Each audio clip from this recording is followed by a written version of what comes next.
Sabe, geralmente, quando a gente pensa num diagnóstico médico, existe uma expectativa quase matemática de precisão, né?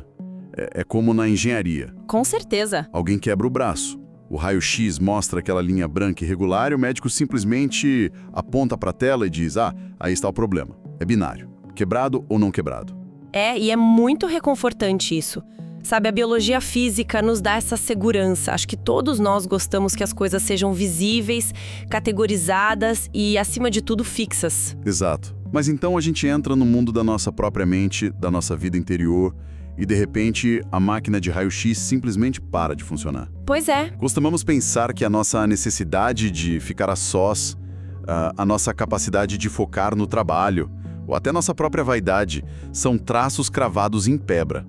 A gente acredita silenciosamente que a mente humana de hoje funciona exatamente como a mente de 1000 anos atrás. Que é um equívoco enorme, né? Mas e se não for bem assim? Tipo, e se a nossa dificuldade atual de concentração ou aquela vontade imensa de se isolar em casa no fim de semana não forem necessariamente doenças modernas ou falhas de caráter, mas sim adaptações complexas a uma arquitetura de mundo totalmente nova? Olha, esse é o absoluto labirinto das emoções humanas. E é justamente para tentar encontrar um fio condutor dentro desse labirinto que estamos aqui hoje. É isso mesmo. Então sejam muito bem-vindos a mais uma sessão do nosso Café Filosófico. O nosso mergulho profundo de hoje é uma investigação de fôlego sobre a própria natureza do que sentimos. Reunimos uma pilha fascinante de pesquisas modernas em psicologia e estudos históricos bem profundos. Sim, materiais maravilhosos. Eles mapeiam como a humanidade experimentou coisas como a solidão, o tédio e o próprio ego ao longo dos séculos. A nossa missão hoje é entender as engrenagens ocultas, como a história e, principalmente, a tecnologia reescreveram e continuam reescrevendo o nosso sistema operacional interno. E justamente por estarmos prestes a questionar muitas das nossas certezas diárias, fica aqui um convite logo de início para quem nos acompanha. Para quem valoriza o pensamento crítico e gosta de desacelerar para entender as raízes do nosso comportamento, curtam e compartilhem este nosso mergulho profundo. Com certeza, ajuda muito. Essa pequena ação ajuda imensamente a expandir a missão do Café Filosófico para mais mentes curiosas que, assim como nós, também buscam respostas fora do senso comum. Perfeito. Então vamos desempacotar tudo isso, começando por um paradoxo gigantesco que afeta praticamente todas as famílias: a solidão. Hoje em dia, a gente tem um consenso de que tirar um tempo para si mesmo é saudável. Mas, olhando para os arquivos históricos que trouxemos, percebemos que a humanidade sempre teve um pavor visceral de quem preferia ficar sozinho. O estigma histórico sobre o ato de estar só era brutal, sabe? Se recuarmos, por exemplo, até Galeno, que foi um dos médicos mais influentes da Roma Antiga e cujas ideias dominaram a medicina por séculos, o desejo de isolamento não era visto como autocuidado. Não mesmo, né? De jeito nenhum. Era diagnosticado como uma patologia perigosa.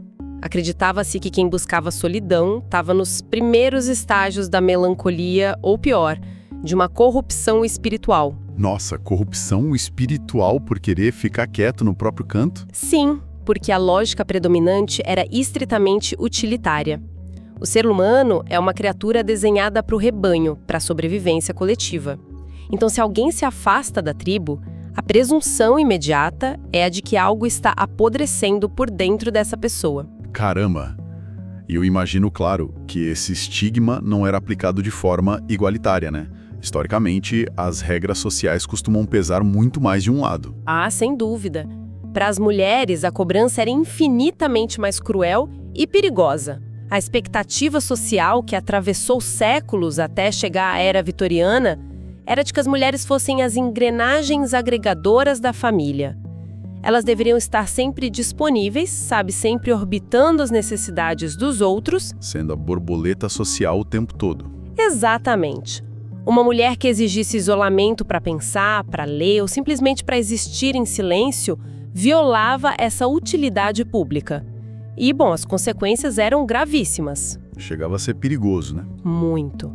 No Malleus Maleficarum, sabe aquele infame manual de caça às bruxas publicado no final do século XV pelos inquisidores?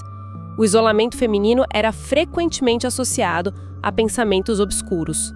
A mulher solitária era rapidamente acusada de feitiçaria. Nossa, era literalmente um risco de vida fechar a porta do quarto. Mas espera aí, vamos fazer o papel de advogado do diabo por um instante. Claro, vamos lá. A biologia não diz que nós somos, de fato, animais sociais? Digo, se o isolamento faz mal para nossa espécie a longo prazo, não faz sentido que a sociedade tenha desenvolvido um mecanismo de repulsa contra quem se isola? É uma excelente provocação. E sim, o isolamento imposto faz muito mal. Mas é aí que a psicologia moderna dá um passo além dessa visão antiga de Galeno. Hoje, a ciência diferencia com muita clareza o isolamento social da solidão positiva. E qual seria o limite exato entre os dois? Então, o isolamento social é o abandono crônico. É aquele estado onde a pessoa se sente excluída, invisível, o que gera picos de cortisol e adoece o corpo de verdade. Já a solidão positiva é baseada na autonomia. É quando a porta é fechada por dentro, sabe? Por escolha própria, voltada para um foco interior, para criatividade e renovação mental. É um refúgio. Exato. O problema é que, culturalmente, ainda carregamos os resquícios daquele estigma medieval.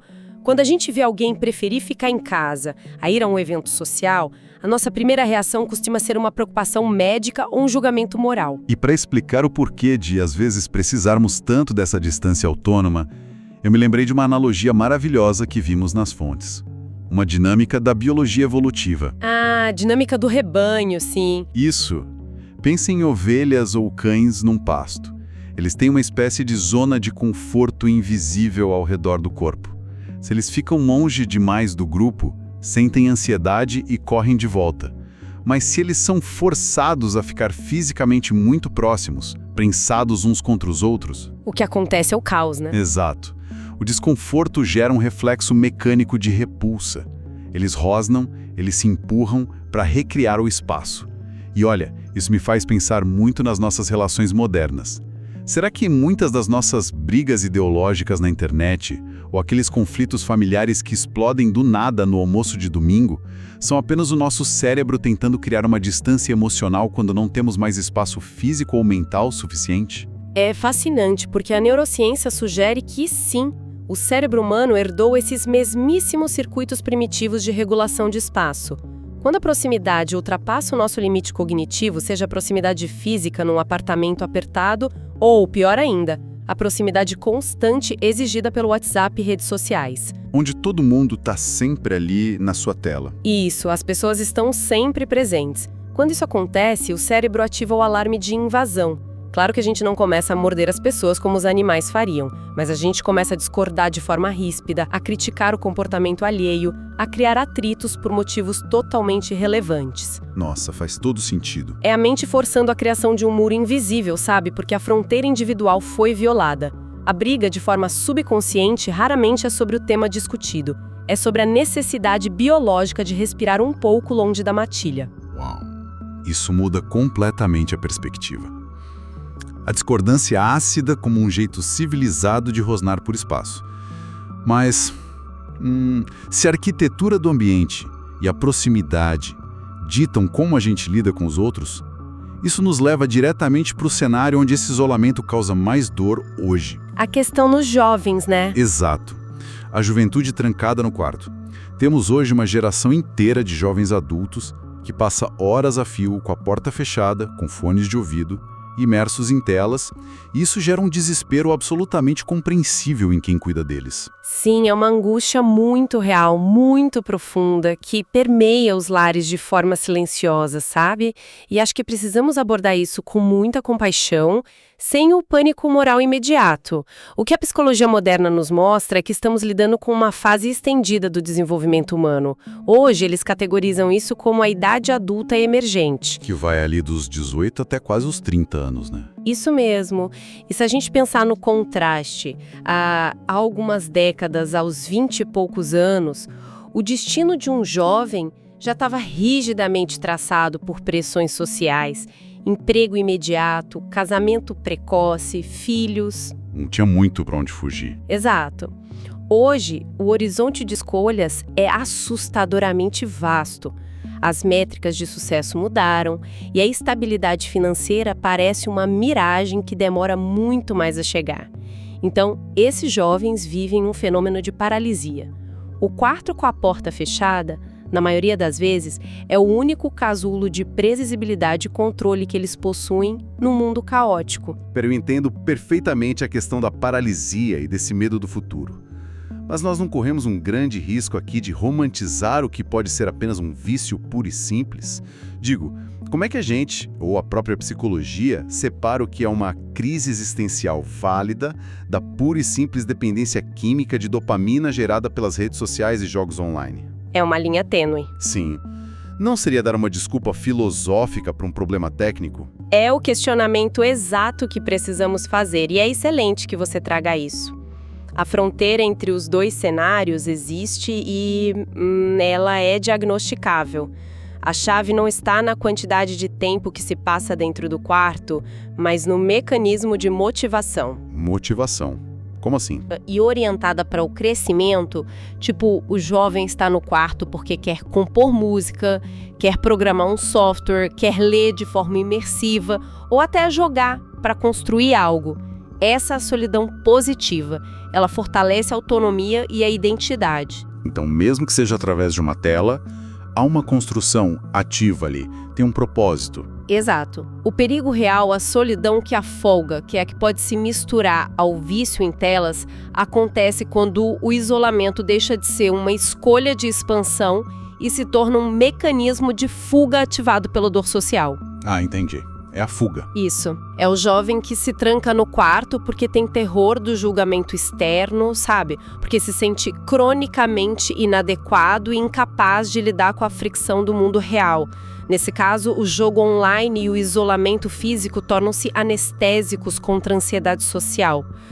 Quando a motivação é exclusivamente escapar da vergonha, o casulo vira, sim, uma prisão de dopamina barata. É uma distinção sutil, mas que muda tudo, né?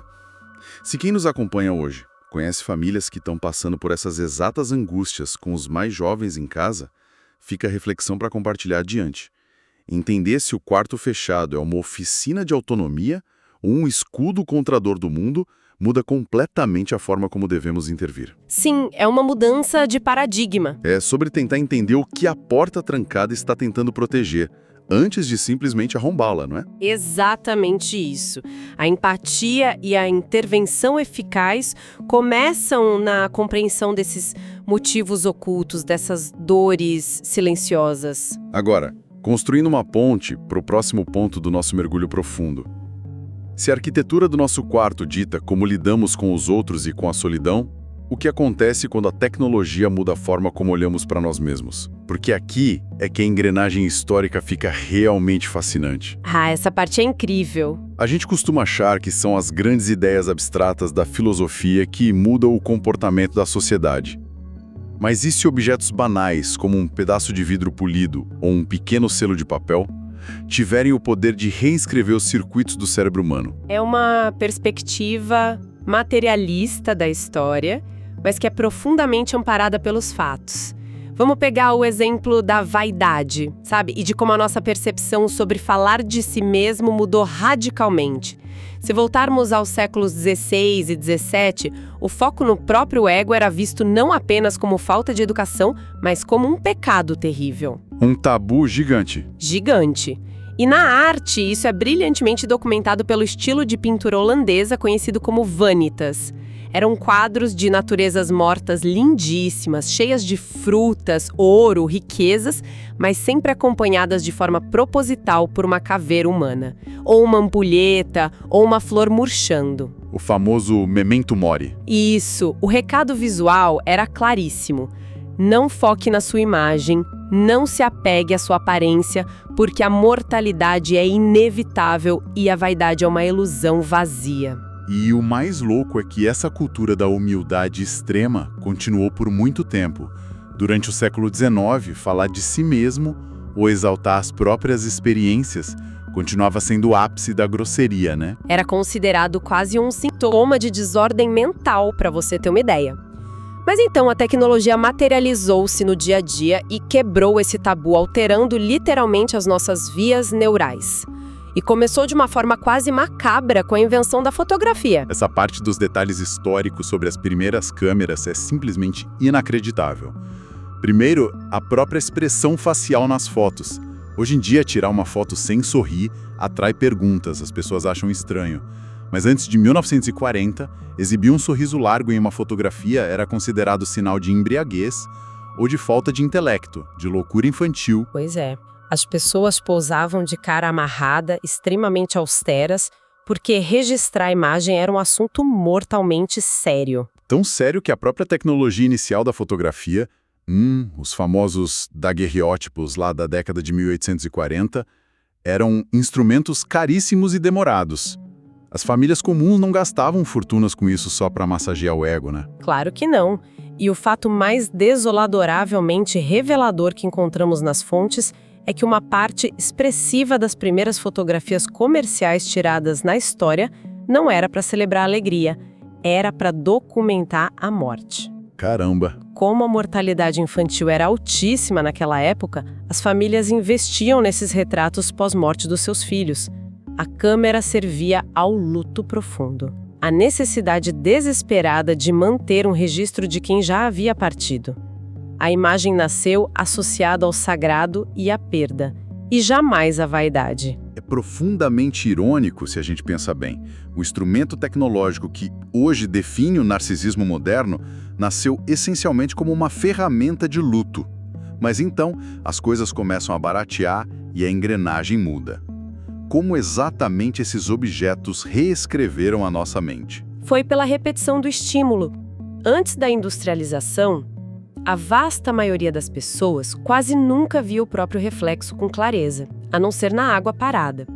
Com a popularização dos espelhos de vidro baratos, o ser humano passou a monitorar a própria imagem diariamente. Ah, o espelho no quarto de todo mundo. Isso. E neurologicamente, o cérebro começou a alocar mais recursos cognitivos para a autoobservação. Depois veio a democratização da câmera fotográfica. Sabe, com marcas como a Kodak, que criou campanhas focadas na vida diária. Eles diziam: registre as suas férias, registre o seu aniversário. E o golpe final contra o tabu da vaidade foi o sistema postal acessível. Os selos baratos. Exatamente. Antes, mandar uma carta era caríssimo, reservado só para negócios urgentes ou avisos de morte. Quando o envio de cartas barateou, as pessoas comuns começaram a escrever sobre frivolidades. Começaram a redigir crônicas focadas no eu. Tipo, eu fui a tal lugar, eu vi tal coisa, eu me senti assim. O hábito mecânico de redigir narrativas sobre a própria vida diluiu lentamente o estigma do eu. Sabe o que isso parece? O selo postal acessível foi o primeiro botão de publicar da humanidade. É uma linha do tempo muito direta. As antigas cartas pessoais eram o rascunho dos currículos de hoje, que por sua vez são o rascunho dos perfis hipercurados nas redes sociais.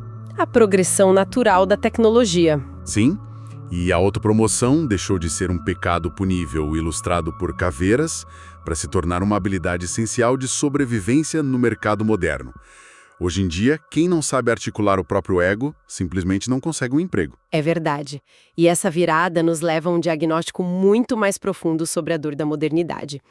Se a tecnologia nos treinou exaustivamente para focar no eu, ela também arrancou uma âncora psicológica ancestral que nos mantinha sãos. O jornalista e autor americano Tom Wolfe elaborou um conceito brilhante para descrever o que perdemos. Ele chamou de imortalidade em série. E como funciona essa imortalidade na prática? Historicamente, no mundo agrário e pré-industrial, o indivíduo não carregava esse peso aterrorizante de achar que sua vida acabava no momento de sua morte física. Ele enxergava a si mesmo como apenas um elo temporário numa grande corrente, sabe? Pensemos no agricultor do século XVIII. Ele plantava um carvalho que demoraria décadas para crescer.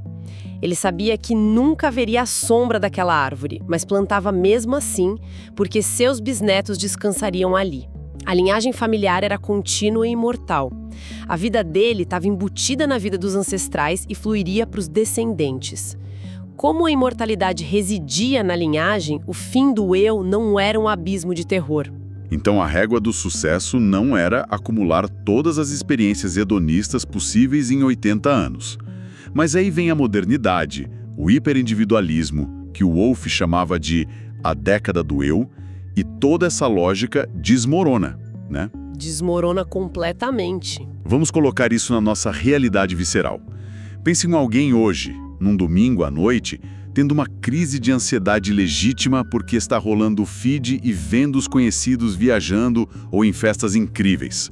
É o famoso FOMO, né? O Fear of Missing Out, o medo de perder experiências. É avassalador. Se nós não somos mais uma corrente invisível, mas apenas um ponto isolado que pisca e apaga para sempre, o pânico de desperdiçar os parcos 80 anos que temos se torna esmagador. E essa é a beleza da empatia filosófica que a gente tenta promover aqui. Muito do que a sociedade critica hoje, apontando o dedo como narcisismo extremo, consumismo desenfreado de viagens ou hedonismo puro, não é apenas uma falha moral das novas gerações. É um sintoma. Sim, é, no fundo, a resposta a um terror existencial moderno. É a tentativa angustiada de lidar com a percepção de que o tempo está escorrendo pelas mãos de forma finita e que não existe linhagem para continuar a sua história. Compreender esse mecanismo nos ajuda a julgar menos e amparar mais. Com certeza. E essa urgência desesperada de consumir o máximo de experiências no menor tempo possível nos leva à peça final do nosso mergulho, o tédio. A nossa relação fraturada com a própria atenção, porque as fontes mostram que o tédio, da forma como sentimos hoje, nem sempre existiu. O tédio passou por uma mutação histórica fortíssima ligada ao sistema de trabalho. Antes da Revolução Industrial, existiu o ennui. O tédio chique, digamos assim. Exato. Era uma espécie de melancolia existencial densa e era um privilégio quase exclusivo da aristocracia ociosa. Pessoas que tinham fortunas e nenhum propósito precisavam lidar com o peso do vazio absoluto. Já o tédio moderno, aquela impaciência mecânica e irritante, foi manufaturado nas fábricas. Nas fábricas. Sim. Com a chegada do Taylorismo, aquele sistema de administração que dividiu o trabalho em tarefas minúsculas e ultra rápidas na linha de montagem, o trabalhador não construía mais uma cadeira do início ao fim. Ele apertava um único parafuso por 12 horas seguidas. Esse esvaziamento do propósito em prol da repetição mecânica gerou um novo colapso cognitivo. Nasceu ali o tédio da repetição. O tédio nasceu no chão de fábrica. E a ironia é que, para fugir desse tédio mecânico, nós nos submetemos a outro tipo de mecanismo. Outro dia eu estava lendo uma metáfora fantástica do autor Nicholas Carr, que descreve exatamente o que fizemos com os nossos cérebros. Qual metáfora? E argumenta que nós costumávamos funcionar como mergulhadores de águas profundas. Pegávamos um livro denso ou um dilema de vida e afundávamos naquilo no silêncio ininterrupto da nossa própria atenção. Mas o ecossistema digital nos transformou em pilotos de jet ski. Nós deslizamos em altíssima velocidade pela superfície das águas, quicando nervosamente de um estímulo para outro, de um vídeo de 10 segundos para outro. E por que fazemos isso? Porque não suportamos mais a fricção de mergulhar. Nós matamos o microtédio fugindo da profundidade. Nossa, é a analogia perfeita. E a nossa tentativa desesperada de resgatar essa profundidade perdida revela o maior e mais irônico plot twist histórico de todo o nosso mergulho de hoje. Hoje, nós tratamos a falta de foco quase como uma epidemia clínica, né? Sim, é o grande vilão. Acreditamos piamente que a distração é a grande doença do nosso tempo. E que a concentração ininterrupta é o pilar irrefutável da saúde mental. Porém, se consultarmos os manuais médicos do século XIX, a perspectiva era exatamente o oposto polar. Olha, eu confesso que travei quando cheguei nessa parte das pesquisas. É uma daquelas verdades que parecem ficção. Pois é, mas era a ciência oficial da época. Naquele período, a concentração profunda e prolongada, o ato de ler ou estudar fixamente por muitas horas, era diagnosticada como uma doença psiquiátrica grave. Loucura. Eles davam a isso o nome de hiperemia cerebral. A teoria médica dominante ditava que o foco extremo forçava todo o fluxo sanguíneo para o cérebro, causando inflamações, histeria e um esgotamento perigoso. Os médicos receitavam formalmente a distração como cura. Receitavam distração. A prescrição era literal. Mude de atividade o tempo todo, não fixe a mente num só lugar.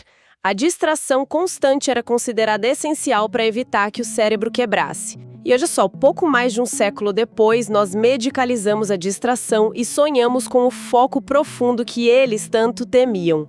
Inacreditável. Então, o que podemos destilar de toda essa jornada imensa para todos nós que estamos ouvindo hoje?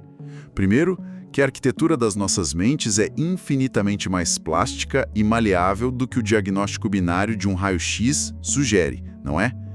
Vimos que a solidão pode ser tanto uma ferramenta de cura quanto uma prisão, dependendo puramente da motivação. Sim, a fronteira da autonomia. Entendemos como objetos mundanos como espelhos e rolos de filme reescreveram as vias neurais do nosso ego e apagaram o tabu da vaidade, abrindo caminho para o mundo em que vivemos. Vimos também como a ausência de uma linhagem imortal gera essa ansiedade moderna que temos por consumo de experiências, o famoso FOMO, e, por fim, descobrimos que a própria definição científica de uma mente saudável e focada foi virada de ponta cabeça na história recente. É uma síntese perfeita. E acho que o que a história e a psicologia nos ensinam aqui não é que estamos perdidos de forma alguma, sabe? Mas que o ser humano é um organismo em constante readaptação.